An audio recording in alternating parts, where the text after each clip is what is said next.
Hi, everyone. Thank you for attending our webinar today. I'm going to give everyone just another minute to join, and then we will get started.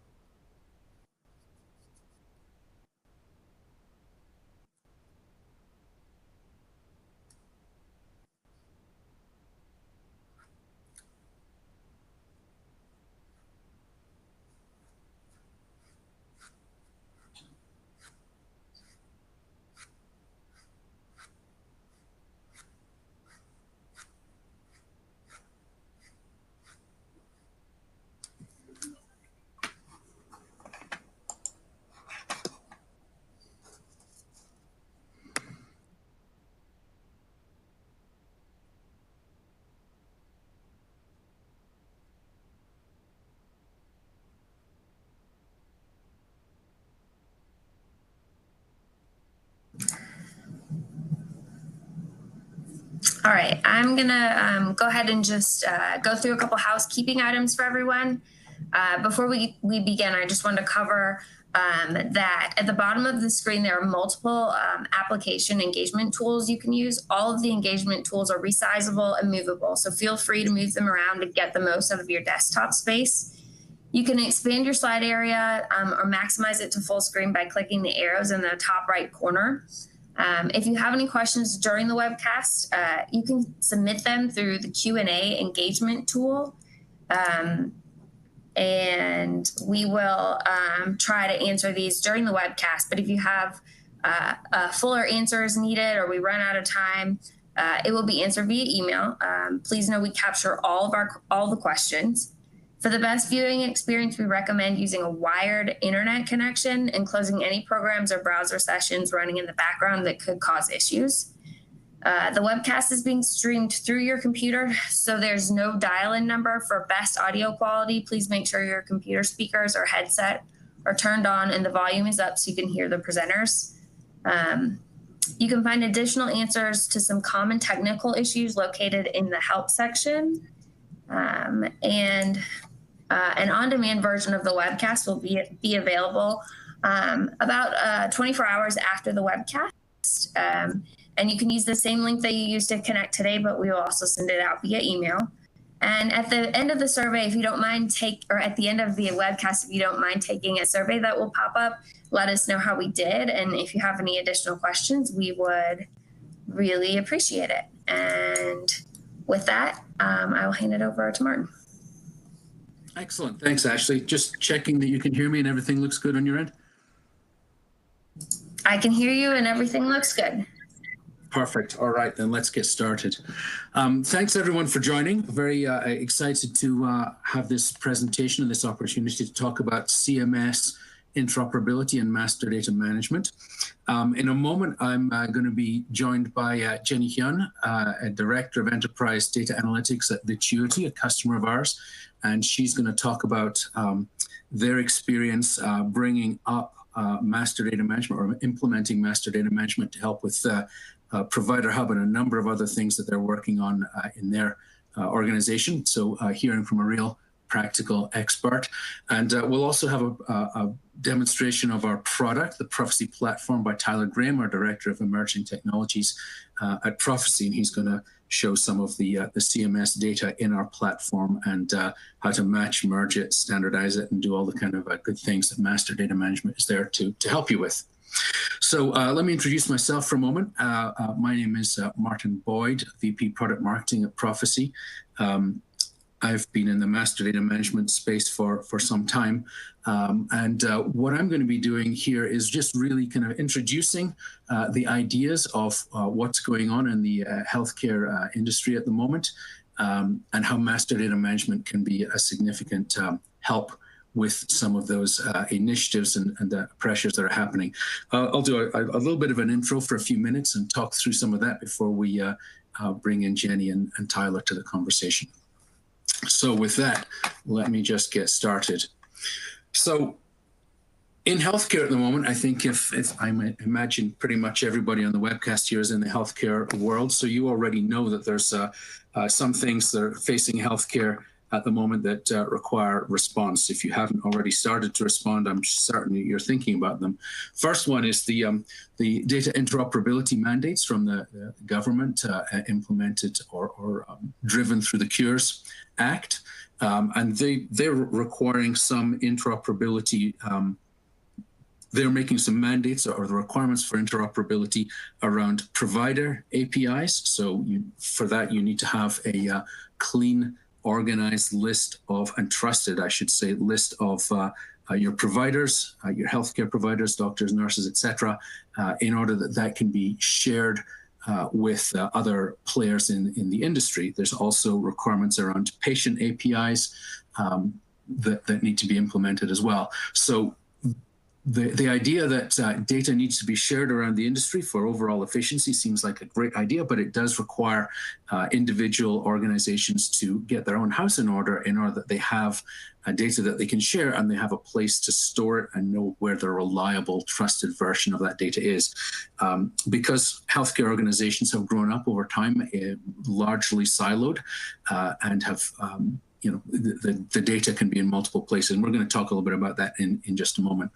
The other thing facing the industry is an ongoing task that all industries face is the requirement to have visibility into what's going on in the business, proper, efficient, clean, insightful and timely reporting, and using that insight to get to build operational efficiency.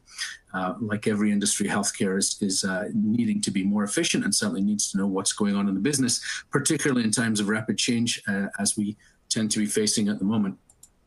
So for both of those twin requirements, you need trusted master data. And I'll explain in a moment what I mean by master data, but you need some of the core common underpinnings of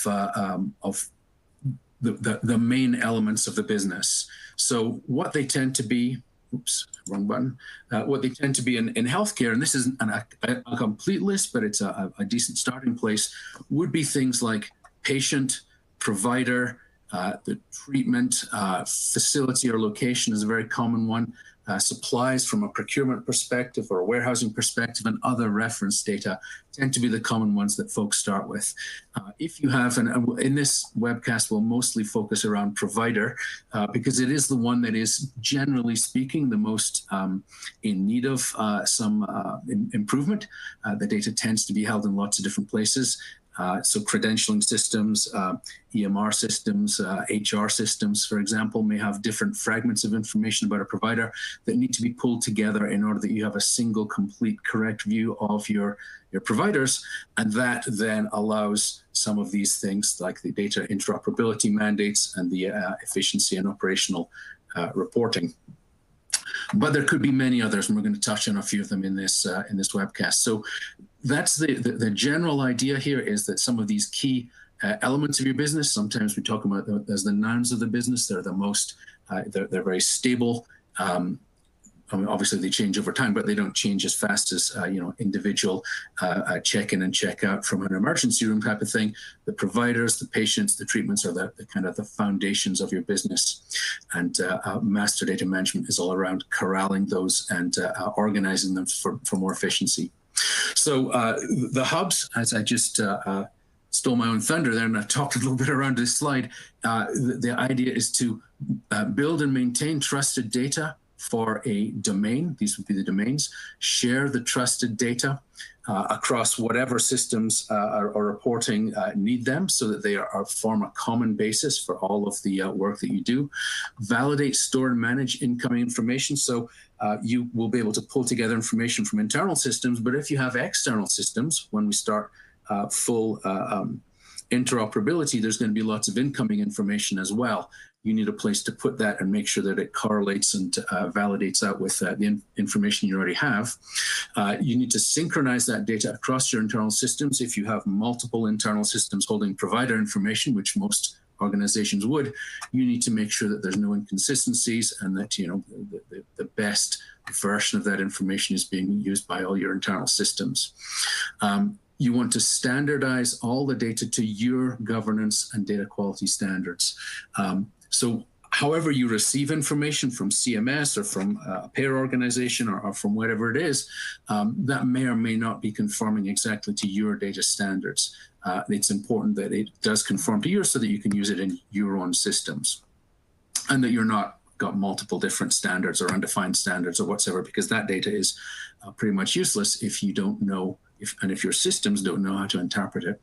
And things like commonly used reference data for things like diagnoses, codes, ICD-9, ICD-10, et cetera, surprisingly, it's possible to have multiple different, quote, standard versions of those things, multiple different ways of crosswalking them, and having only one version will simplify everyone's life considerably. So you're looking to, once you've done that, you should be being able to avoid a lot of redundant effort where you're doing data maintenance in multiple different systems and standards maintenance and data wrangling of different types. You should be able to enable cross-system reporting, because you should be able to, with that common foundation, when you pull information out of multiple systems and put it together in one data warehouse or data lake for reporting, it should be built on a common basis. And then you should be able to meet your compliance requirements for CMS interoperability, because now you have your own trusted version of the truth that you're able to share with others, and then you're able to accept their information and use it to inform yours. So with that as a basis, let's walk through a few different things that might be common in scenarios like this. So typical data examples, and you'll see some more of these when Tyler shows them in the actual product, but data that you have in your own systems and data that you may be receiving from other systems may be inconsistent or incompatible. Simple things like gender. One system may have M and F, another may have male and female, or 0 and 1, or very complex codes that MB40 or MP0 or whatsoever. These may be held differently in different systems, and then need to be standardized to a common standard, so that you can use them internally and that you can share them externally. Now that by itself would be a pretty simple thing to do. It'd be very easy to write some code to do that, but that is, bear in mind, one of the simplest things you're going to have to do.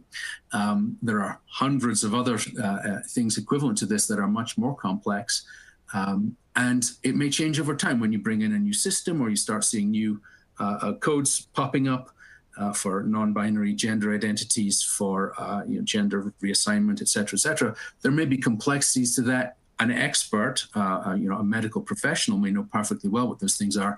But if you have to go and have someone in IT write more code or modify the code, et cetera, over time, those kind of things become just enormously burdensome. They become slow, and all of a sudden things get out of whack with where they're supposed to be. There are many other things like address verifications, and things like the CMS interoperability requirements require not just a valid address, but it needs to know, is this a physical address? Is this a PO box? Or is it both?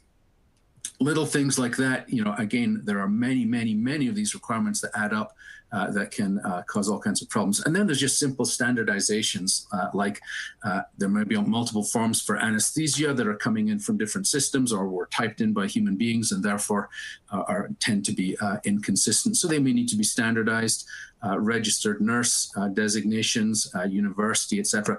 Hundreds of these things which need to be understood in context and standardized across all of your data. So that's the simplest set of things that you would want to do. An MDM can handle all that kind of thing. But then when we start assembling all of that information from multiple different sources, and here my example is a provider hub, but there are many other types of hubs, as I indicated before, that you might be dealing with. So here we're dealing with information that might come from CMS, from EMR, various EMR systems, credentialing systems, et cetera.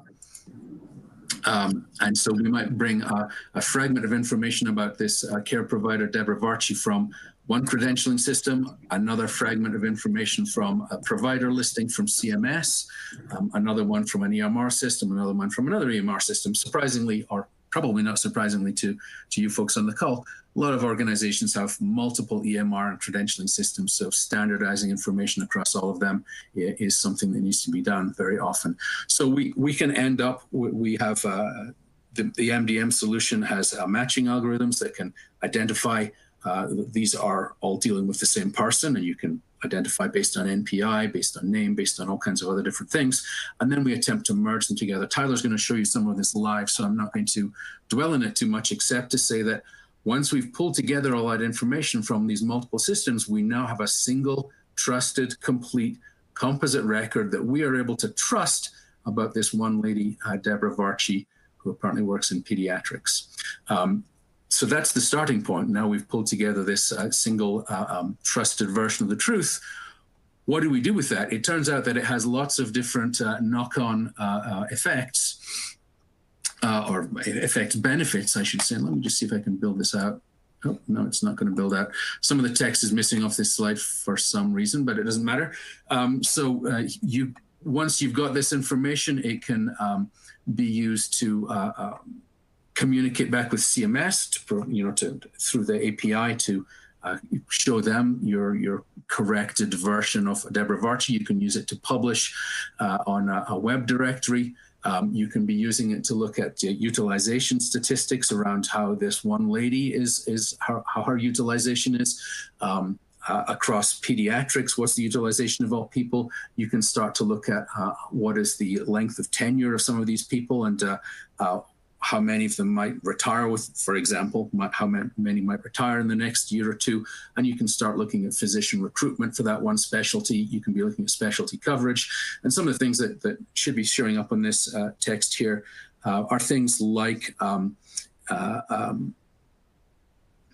physician scheduling, using the information around the provider for understanding population health, readmission rates, etc. The provider tends to be the master data that touches most other systems within the organization. So it's the area where there's most opportunity for improvement if that information is properly presented or properly managed and trusted. So here's an example real quick from a customer, MD Anderson. MD Anderson is part of the University of Texas healthcare system, and is the preeminent, I think the largest cancer research facility in the US. So they started using master data management, prophecy master data management 3 or 4 years ago. They started with facility location because they thought that might be the simplest place to start, but they did recognize that facility information is held across many different systems, and there's a lot of redundant effort and lots of data wrangling involved. So they built up a reference, master data reference to all of their facilities and locations, and that information is now shared by their event management system. They use it to schedule equipment, schedule conference rooms. They also have a system that they share with the local fire marshal. And instead of maintaining all of, for like sprinklers and points of access and all that kind of stuff. So rather than having that all be completely separate and having to maintain and manage it separately, now all of that location information is managed in the MDM system and published out to that joint fire monitoring system. They use it for call management and a whole host of other things. The next thing they built out is around what's called here employee, but in their case, employees are the caregivers. So they have information around credentialing. They use it to publish their employee directory. They use it to publish their web directory. They use it for emergency notification calls. They also use it even for as the basis for access management for card swipe keys and that style of thing. They use it for that style of thing for managing building access. So again, redundant information or redundant management effort that gets taken away. So I'll flip through the rest of these a little bit faster. Patient obviously is something that is a pretty important master data. In their case, they need it for knowing when a patient has been included in a previous study and that kind of thing, because they're doing a lot of their own research. They're a non-profit, so they use it to manage charity donor lists and things like that.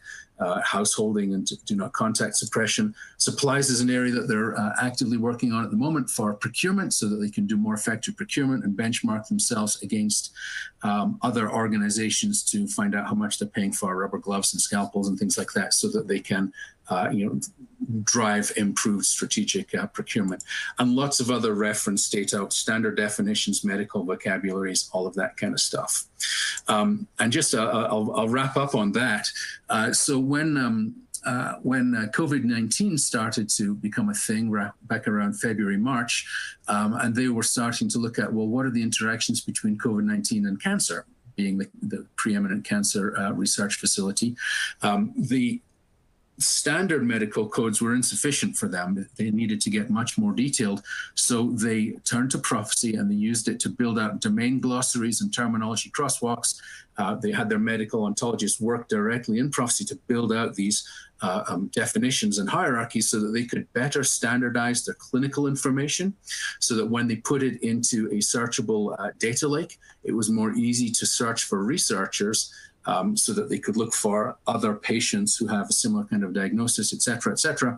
But also the data is now consistent enough that they can use it for artificial intelligence and machine learning type analysis. And they can share it with other organizations, for example, like Johns Hopkins, et cetera, so they can share not only the clinical information, but the standards that were used to build it out, so that they can collaborate with others across around the world. So, and that was a project that they stood up within 6 weeks to 2 months, and is ongoing right now, and is enabling them to do their business.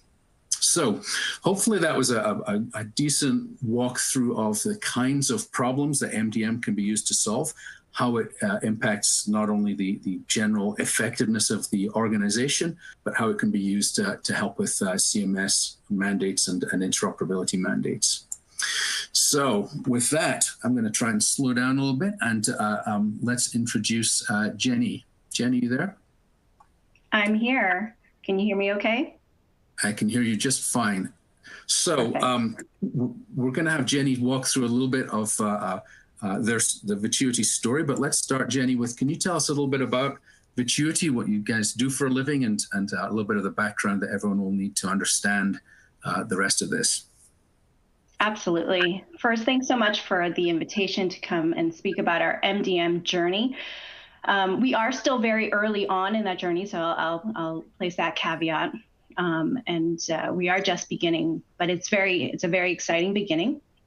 For those of you who don't know, Vituity is a physician staffing solution for hospitals and urgent care centers. Our largest practice line is emergency medicine, but our clinical footprint has expanded rapidly over the last decade to include other practice lines such as hospital medicine, critical care, wound care, anesthesiology, which actually didn't even make it on this list because there's so many new practice lines.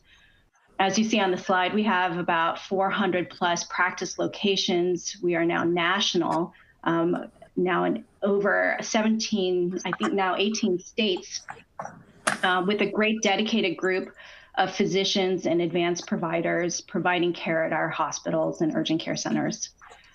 We serve about 6.5 million patient lives annually and growing.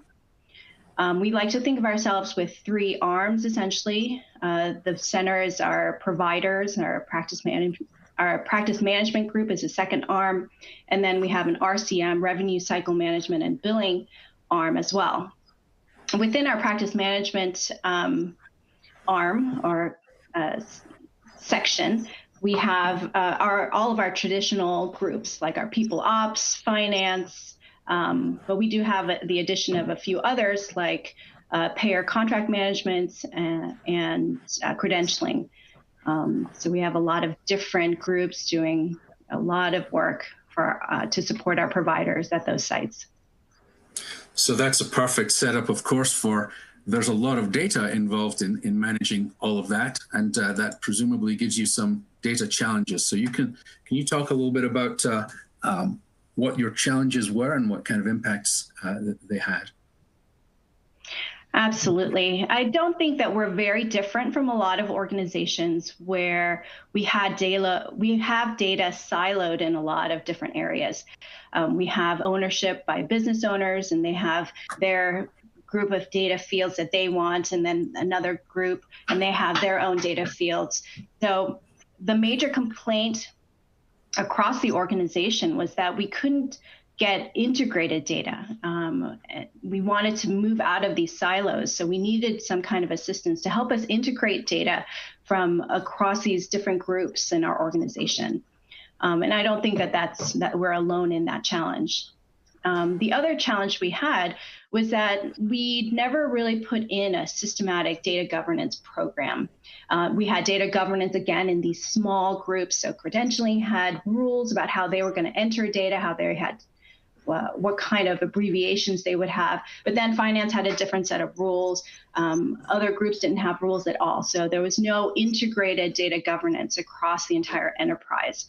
So we're starting on that data governance journey hand in hand with the implementation of an MDM tool.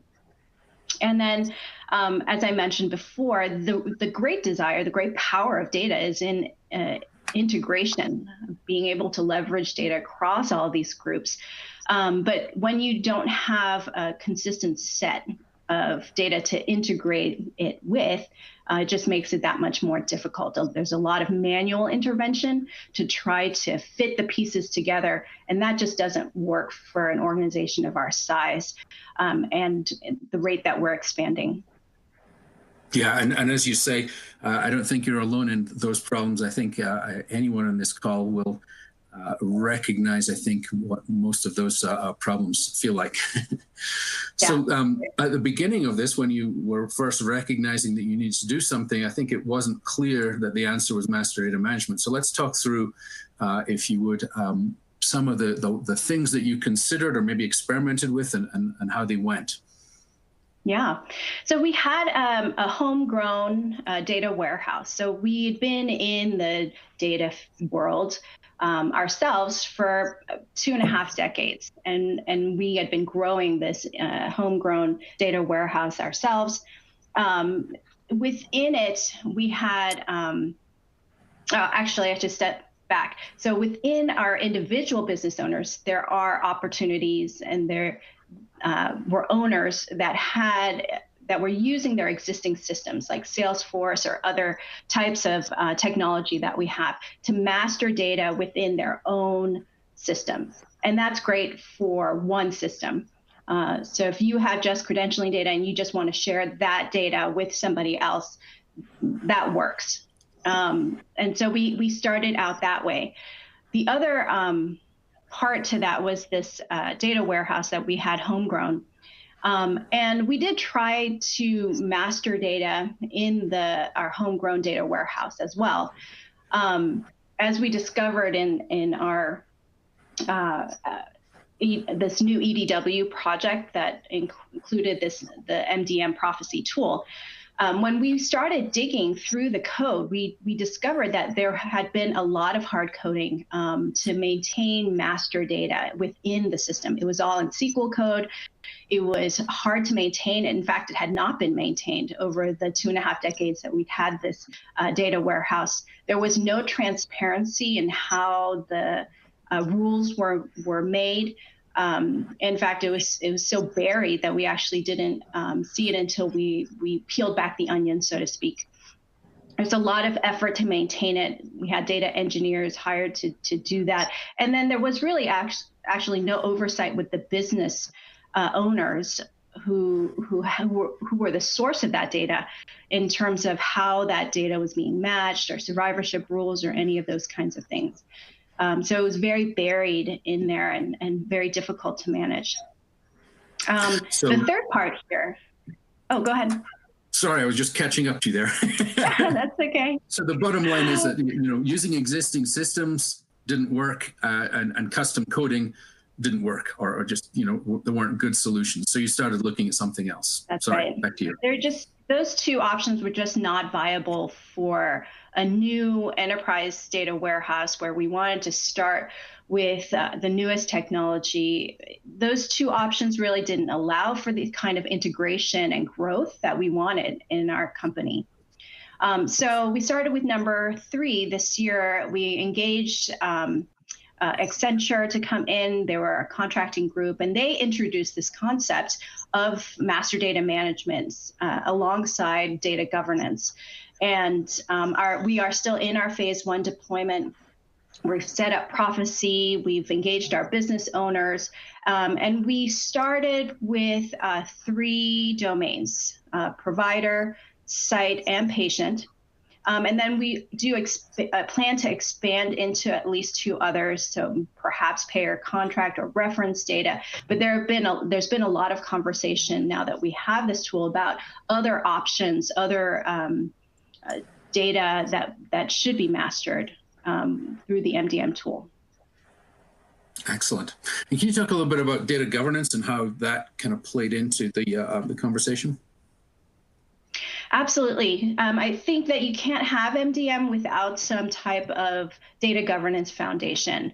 One was just understanding how the data was flowing into our EDW, but also identifying the source system and the business owners or stewards of that data. And at the end, the MDM tool can clean and organize your data, but you have to make a decision to either push that data back, which then you have to involve your business owners and stewards so that they understand how that data is being mastered, if it's being changed at all, or how it's being integrated with other sources. I think that you can't have an MDM solution without data governance, or at least initial conversations around that and how that data workflow and integration is happening. Excellent. But for clarity, you didn't find it necessary to go buy some separate data governance tool set, or spend a big long time studying data governance. You're saying that it's something that just goes hand in hand in parallel. Oh, absolutely. We didn't purchase anything for data governance. We had a basic foundation that we started with, again, as part of this EDW project. Our contractors helped us think about where we were in our data governance journey and what else we needed to include. But really, we started with the foundation of bringing together our data owners. And at the heart of it, it really is who owns your data, how is that data being inputted, and how do you plan to integrate that data? And that was really just the beginning. It was several conversations with our business owners about how we were planning the future of our data integration. Fantastic. So let's talk a little bit about the domains that you mentioned there, and let's start with provider, and have you talk a little bit about what it was you did, how you're doing it, and some of the results you're looking to get from it. Yeah, I think not unlike a lot of healthcare organizations, we do have a group that's responsible for credentialing. So the bulk of our provider information lives there, but it doesn't just live there. Obviously, we have information from legal, we have information from people ops, we have information from hospitals that we're also integrating here. We also have plans to integrate our provider domain with the MPI registry, the CMS Interoperability, that will help us consolidate and standardize that data. And really, what we wanted to know for sure in our provider domain is when there are changes, when people make a change in their name, when people make a change in their address, when people make a change, they usually don't, but if there happened to be a change in their NPI number, we would need to know that almost immediately. And that needs to trickle through to other other business units like our RCM billing, our credentialing, our people ops. And so MDM gives us an opportunity to consolidate that information and also to disseminate it to the people who actually need to know. Fantastic. So I think your second one that is already live is the facility or location. And that seems to be a very common requirement across almost everybody I speak to. Provider, then facility, or facility, then provider seems to be the common. So can you talk a little bit about facility? Yes. This facility, location, site domain is a particularly challenging one for us, especially if you think of all of the practice lines that we have, and then all of the practice lines contracts that we have in certain locations. So we could have 3 practice lines, but in the same hospital, and each of those contracts has a different site ID. and they have a different ID in finance, they have a different ID through RCM billing, they have a different ID in people ops. And so in order for our systems to talk to each other and for us to be able to report at a site level, we had to create a place for that data to come together. And this one was actually one of the areas where we had hard-coded and tried to manage this data in SQL, but it doesn't work because it expands so quickly. And with this rapid expansion, it's just very difficult to maintain that kind of a list on a manual basis. So we're really hoping to be able to leverage the Prophecy tool to its fullest capacity in terms of the site data and being able to integrate it from our different sources, but also to push back a source of truth that's available to all of our business units so that they can also integrate it with other reports that they have. So in the curiosity question here, in facilities, are you going to prevent other systems from being able to update facility or location, and they only use MDM as their source of truth, or are you going to continue to allow the satellite system, so to speak, to update, and then you use MDM just to consolidate and share? So this is where I think the data governance piece does come in, and whether or not you, as an enterprise, want to allow that kind of flexibility at the source system for the owners to have ownership of that data. And for us, we did want to keep that kind of flexibility. So we do allow our users, our business owners, to actually make changes in their source system. And then that data does trickle into the MDM, the Prophecy tool, and we're able to disseminate a source of truth then back to all the involved parties. Excellent. All right, let's talk a little bit about the others that are coming. I think Patient is almost live. I'm not quite sure.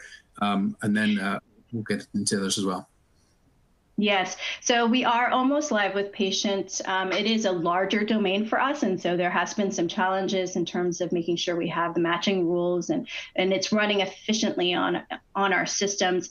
But we wanted to include Patient, and this was one of our requests for getting Prophecy, was because we wanted to have not only readmission rates, which we could do just with our normal data analysis, but we wanted to have something more than that. We wanted to be able to track patients through their journey, their care journey. So if they started in the emergency room and then went to the hospital and then went on to a post-acute care facility, we had gaps because they could have changed their ID numbers in between all of those units, so to speak. And so we wanted to be able to have a tool that would help us match those patients in different locations.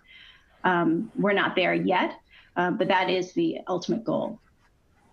Perfect. All right, then payer and reference data management. Tell us a little bit about your thoughts for the future in those areas.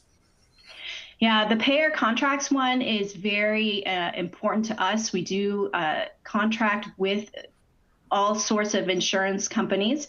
And for those of you who are knowledgeable about that field, you know that if we wanted to pull, say, all of our contracts for Blue Cross, we would have to look at Blue Cross in every state. They go by different names. So there wasn't a way to standardize those groups yet. So we're looking to the Prophecy tool to be able to do that and come up with a source of truth for what, for example, would be all of the Blue Cross groups, and to be able to share that information between our payer finance teams and our billing teams. There are lots of people, a lot of units in the organization that need that information. Yeah. And our last one was reference data. So we've been thinking about using one of our domains for reference data.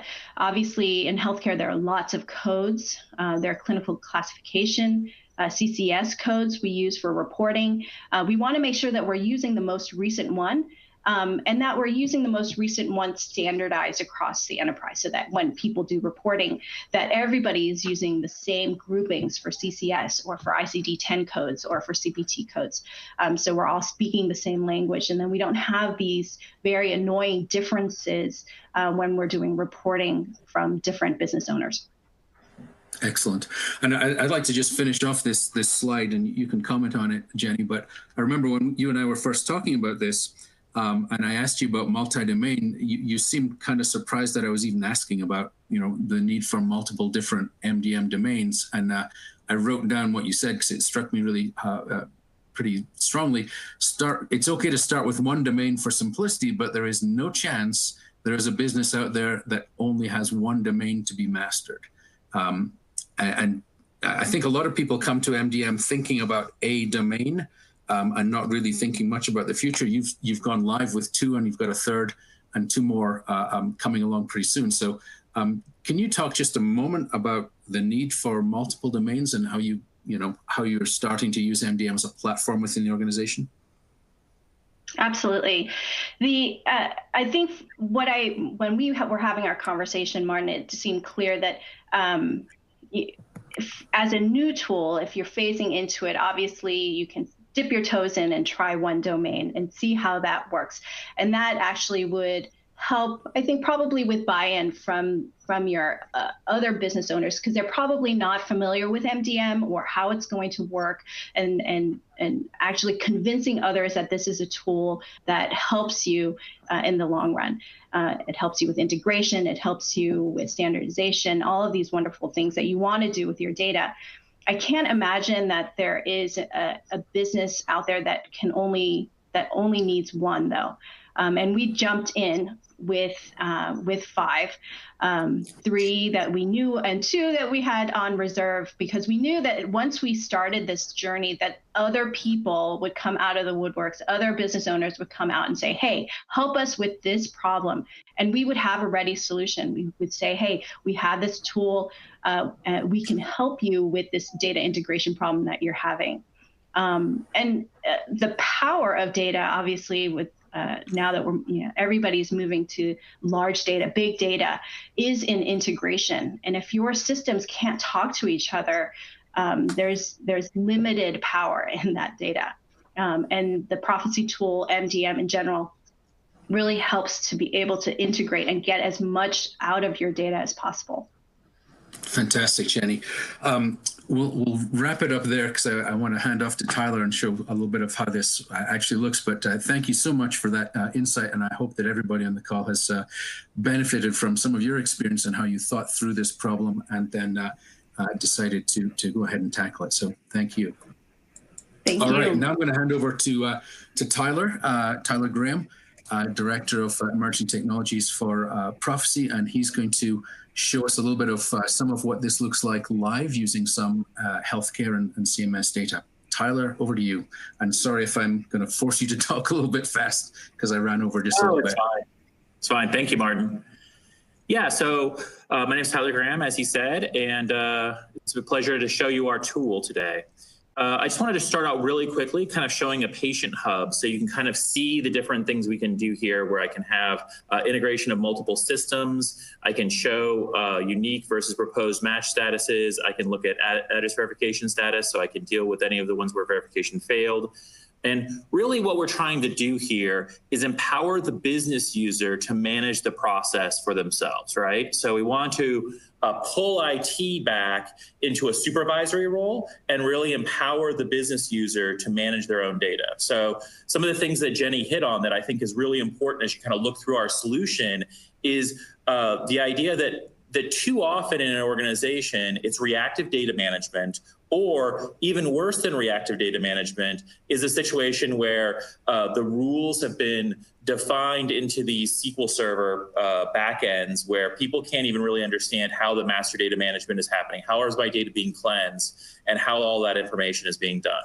We want to bring that to the forefront so people can see how patients are created over time, how providers are brought together. So as I go through this demonstration, which is going to focus a little bit more on provider and some master data, recognize that it works for any domain, which is what I'm kind of showing here, as well as the idea that it's really meant to create a curated experience for your end user so that they're interacting with the master data across the organization, but in a way where it doesn't feel obtrusive to their daily lives or their jobs, that it's something that's really easy to do and their role is easier than when they have to just help your IT department do the forensic accounting of figuring out why certain things didn't map or why a report didn't work at the end of the month.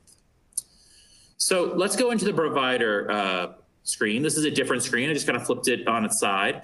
And what we're going to see here is these are all of my different subscribers, and I have our providers, and I have my different match groups here as well. So we're just going to look at Sudirman Swaminathan.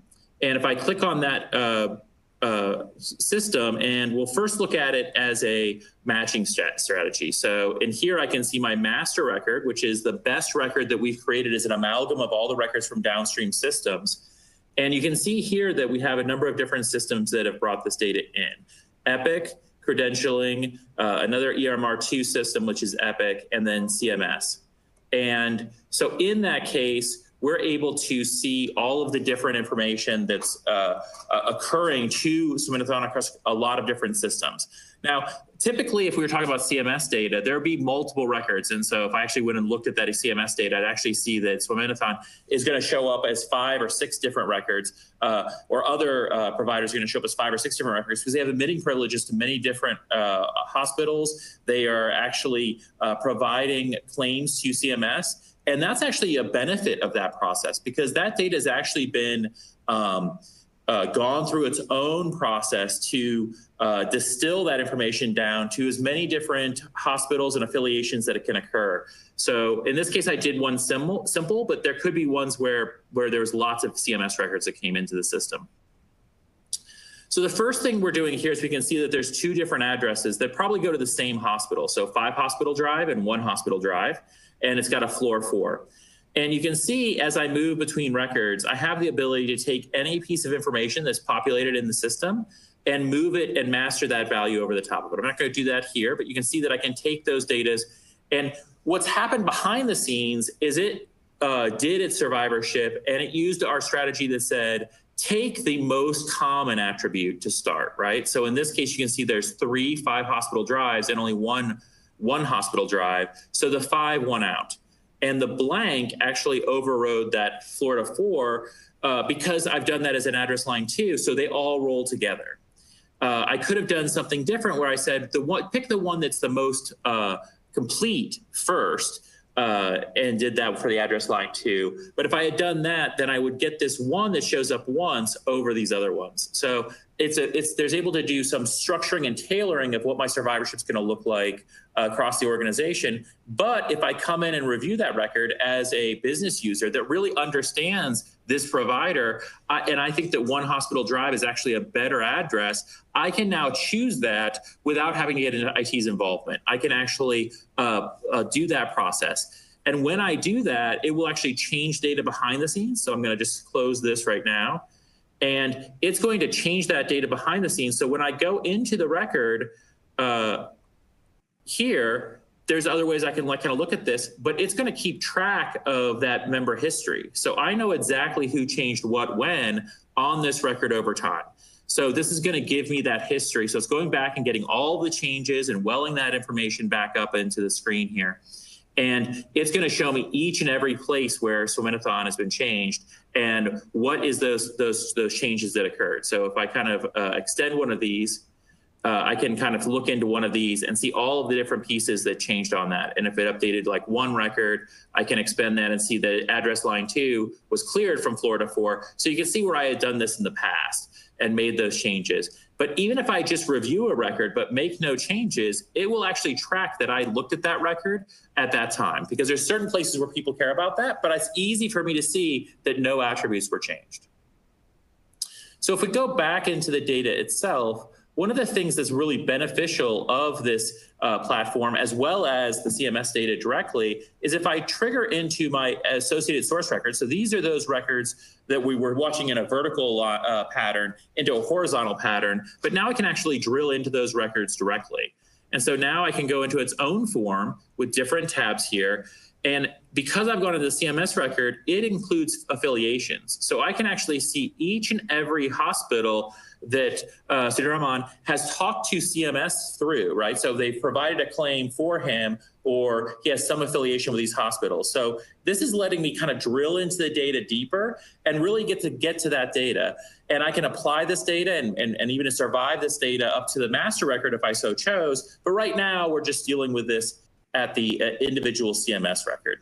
But it just shows you the power of having many different levels and processes within our application.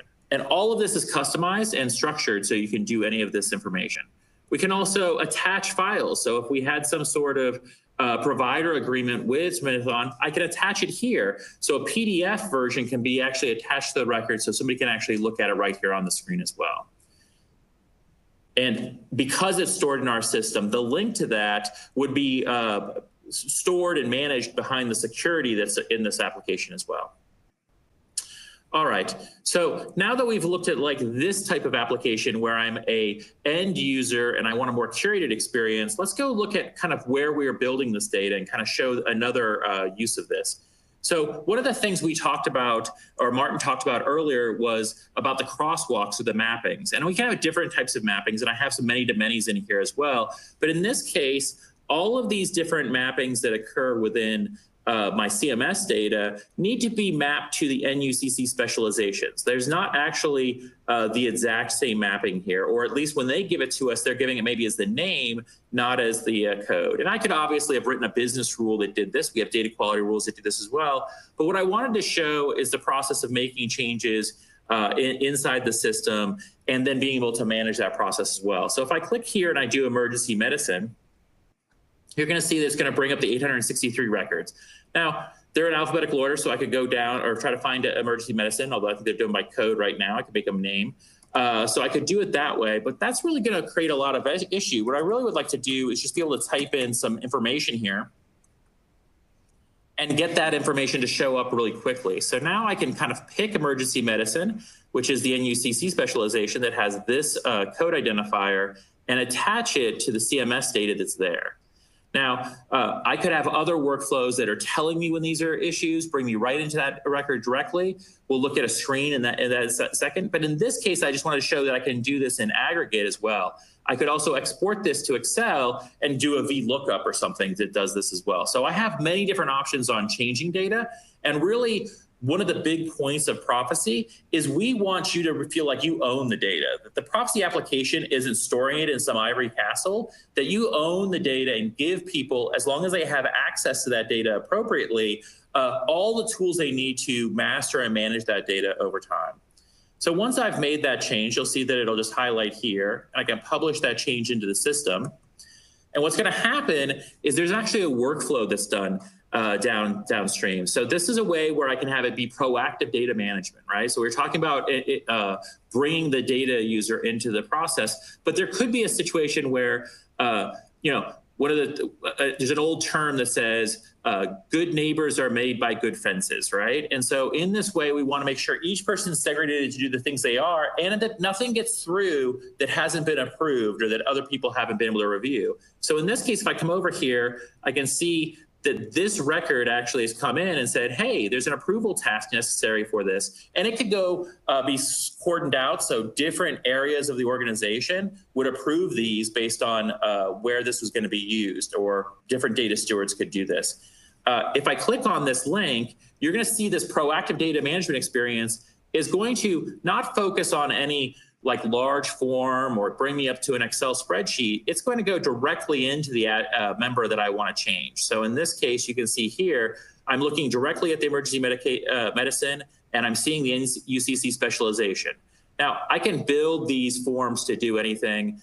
You can see that I have associated providers here, so I can see the ones that are actually using this emergency medicine, so I can see the effects of this as a provider and look at that stuff. So I can have as much information as I want, but really you want them to focus on only those pieces of information that are important to their decision of whether they want to approve or reject this change. And so when I approve this change, this can actually then drill down to pass this down to my data warehouse or update other systems with this information so that other people can get that information across the organization. The idea here is that we just want to give you an idea of what the system can be used for, give you just a general idea of the different kind of pieces we can do here. We can do matching, we can do workflows, we can do a whole bunch of data quality around your data and build a comprehensive application for mastering the master data across your organization. That's the end of my presentation today. I want to be able to open this up for questions. So if there's any questions, put them into the chat and we'll try to address them now. Fantastic, Tyler. Thank you so much. And you didn't even have to talk too fast for that. I appreciate that. There's a couple of questions that have come in on the chat, so let me ask them. First one is for Jenny. Are you still there, Jenny? I'm still here. Perfect. Question was, so what kind of justification did you have to go through to invest in master data management? Did you have to do an ROI study, and how would you have done that, or did you go through some other form of justification? I was very fortunate that I did not have to go through an ROI or present justification for our acquisition of Prophecy. It was part of our larger EDW project that we engaged in, and the entire project itself was approved by our ITS leadership and our company leadership prior to me actually starting. So I didn't have to, but I think if I did have to do an ROI, part of that obviously would be the number of hours. The savings would be in the number of hours it would take to create and maintain crosswalks across the different data sources. It would also be in the manual hours that it takes for our analysts to update site lists or to pull data from different sources and combine them, and to also check and recheck that all of our sites are included in these reports. And I think your analysts would be very appreciative if you had to do an ROI, to know that their hours are being counted in that way, and that a tool like this could help them in terms of reducing the manual hours they spend doing that. Okay, so really there wasn't a detailed financial justification, but when we talked about it before, you said that your management just viewed it as a must-do. We can't scale the business unless we get this part of the business right, and we're going to scale the business, so we have to just go bite the bullet and go ahead and do it. Absolutely. Right? There wasn't really a question that we didn't need this tool. I think the justification for it was really in what we plan to achieve at the end of the day for our new EDW. Fantastic. Thank you. So question for Tyler. What kind of skills, technical skills, are needed to implement a solution like this? What kind of people do you normally engage with? Are they highly technical? Are they database designers? Are they medical experts or healthcare experts? What kind of people would you need for this? Yeah, so when you buy an application like this, there's really some upfront work that's going to need some MDM skills. And whether it's a partner, we have a number of partners that we work with, or our internal professional services team, we can provide those initial skills to get you up and running. At that point, the daily skills that are necessary is relatively easy in the fact that you're going to make very few changes on this. And I would say advanced business users, you certainly don't need to know how to code. I don't think that most of our clients have to have somebody that knows how to code to do this. But somebody who is ordered in their thinking and understands the problems of an organization, and a little bit of a database knowledge, but again, not like SQL database knowledge, just the idea of how I'd want to structure data and how I want to have relationships. Not that they're foreign key relationships, but just how data relationships work. Perfect. Jenny, I saw you nodding your head there. Do you have anything to add or qualify around Tyler's answer there? Yeah, we had our Clarity partners or our Accenture partners set up the system for us, but the handoff was relatively easy.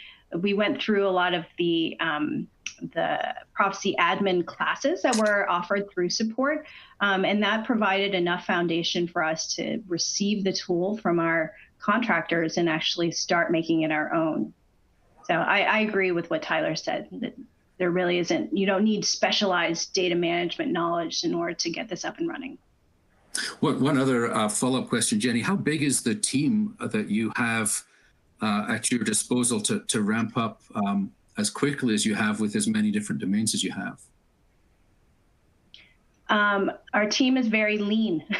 So myself and the prophecy admin, our business owners, obviously, and stewards. And we've leaned heavily on our contractors. So I don't count them in our ongoing headcount, but we had a team from Accenture working with us over the past 8 months. Fantastic. Well, that does seem to be a pretty lean and efficient team to cover that much ground with that amount of headcount. So congratulations again on that. So we're at the top of the hour, and I think through either those questions or the previous conversation, we've actually answered everything that came up in the chat. So since we're at the top of the hour, I'm going to close it out here and say thank you, Tyler, for showing us the software. And Jenny, thank you so much for giving us some insight into what this looks like from an actual practitioner expert perspective. Hope everybody got something out of this, and if you want to follow up, obviously you know how to find us, and good luck in your journey. Thanks, everybody. Thank you.